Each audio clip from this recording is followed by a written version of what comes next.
Jadi pas ditilang memang dianya freeze, langsung bingung gitu. Ya udah, motornya juga dibawa. Tapi itu orang lebih keselamatan lebih utama.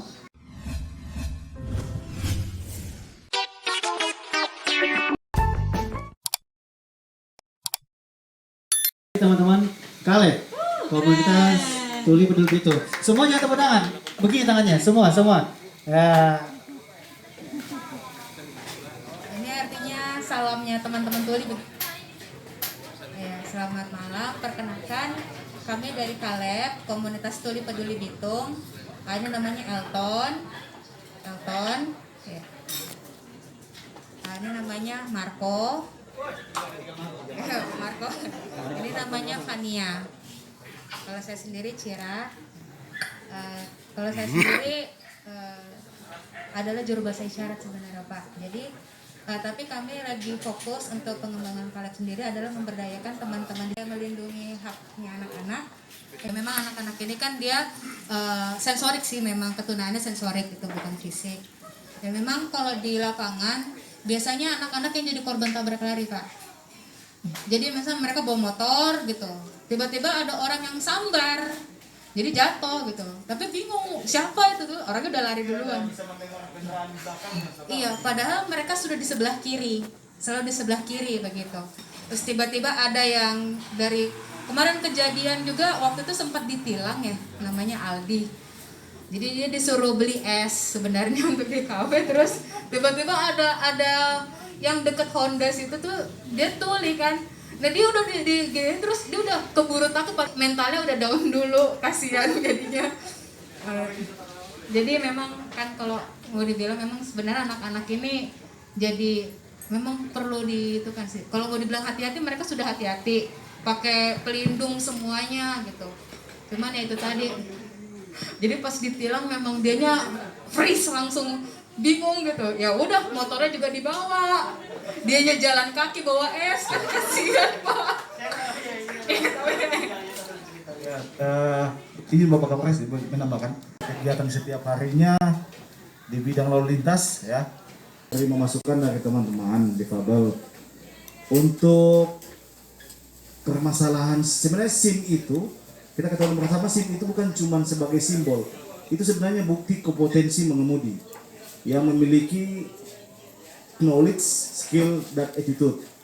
Bagaimana dia mempunyai pengetahuan mengemudi, bagaimana dia mempunyai keterampilan mengemudi, dan bagaimana sikap atau perilakunya dalam mengemudi, baru bisa mendapatkan SIM.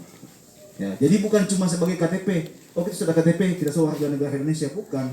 Tetapi SIM itu adalah bukti kompetensi bahwa kita layak membawa kendaraan. Itu untuk yang penjelasan SIM. Kemudian untuk yang kaum difabel, kita sudah ada namanya SIM-D. SIM-D itu untuk kaum difabel atau yang cacat secara fisik. Ya.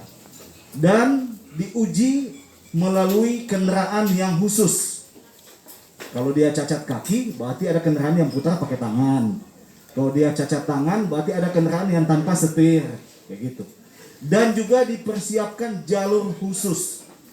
Selama itu tidak ada, mohon maaf kami tolak, kayak gitu. Jadi semua ada surat lulus ujian kesehatan jasmani, baik penglihatan, buta warna, mendengar, gerak fisiknya. Kalau itu ada surat dari dokter yang menyatakan dia layak untuk didaftarkan sebagai penguji SIM, kami akan terima untuk permohonan SIM-nya. Sebenarnya bukan permasalahan boleh atau tidak boleh sih, tetapi itu orang lebih keselamatan lebih utama.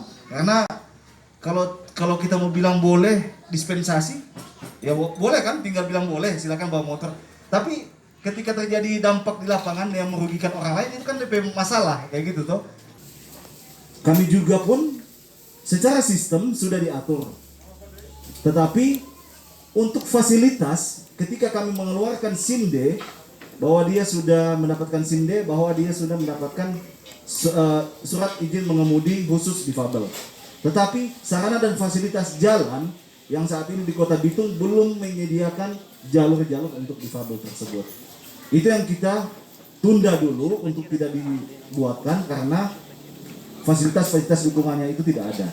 Dan SIM-D itu hanya untuk, sekali lagi ya, hanya untuk cacat fisik ya.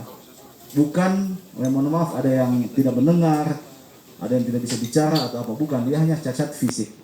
Nah, Pak Kapolri sudah merencanakan untuk memfasilitasi adanya hal-hal ini. Tentunya dalam segi pengujian, baik ujian teori maupun ujian praktek, secara sistem masih sementara direncanakan pembuatannya. Karena nantinya ketika SIM itu diuji, kita kan ada soal-soal, ada gambar. Nah, kalau misalnya dia tidak bisa mendengar, mohon maaf ya, kan di situ kan ada soal ketika Anda melihat ini, bagaimana, apa yang harus Anda lakukan. Kalau dia buta warna, bagaimana dia bisa melihat rambu lalu lintas. Kalau dia seandainya tidak bisa mendengar apa bunyi konfirmasi keselamatan seperti klakson atau tanda yang lainnya, keberadaan kendaraan yang lain, bagaimana dia bisa menjaga keselamatannya dan orang lain. Nah, sehingga itu perlu dukungan-dukungan, baik fasilitas yang ada di jalan dan juga dari aplikasi yang akan dibuatkan dalam menerbit surat izin mengemudi untuk kaum difabel. Ini memang sangat kompleks karena seperti yang saya sampaikan tadi, SIM itu bukan cuma sebagai identitas pengemudi saja, tetapi bukti bahwa dia layak membawa kendaraan. Nah, jadi itu bagi yang normal, yang orang yang sehat, itu pun bukan langsung dapat SIM, itu ada namanya ujian kompetensinya. Jadi dia bisa lulus teori dan juga bisa lulus ujian praktek. Nah, sampai saat ini perlu kami tegaskan bahwa kami tidak bisa mengeluarkan SIM D tersebut karena hal-hal tadi. Fasilitas yang belum memadai dan juga ketika sudah dikeluarkan mau lewat mana dorang untuk kaum difabel ini. Seperti itu. Jadi sudah banyak juga kita dengar tadi masukan, saran, pendapat dari senior-senior, dari teman-teman semua. Sebetulnya untuk menampung aspirasi dari kawan-kawan komunitas, kami dari Polres Bitung sudah membuat suatu grup WA group namanya Polres Bitung Lovers. Di dalam situ terdapat tidak hanya komunitas, ada juga masyarakat, ada juga dari pemerintahan juga, di mana segala informasi yang mungkin akan ditanyakan, kemudian informasi kriminalitas atau mungkin pertanyaan-pertanyaan lain boleh dituangkan di situ. Karena dalam situ PJU Polres juga ada di dalam, mulai dari Pak Wakapolres sampai kita para Kapolsek, termasuk seluruh kasat yang ada di Polres Bitung, sehingga informasi apapun yang ditanyakan di grup itu kita akan segera untuk jawab.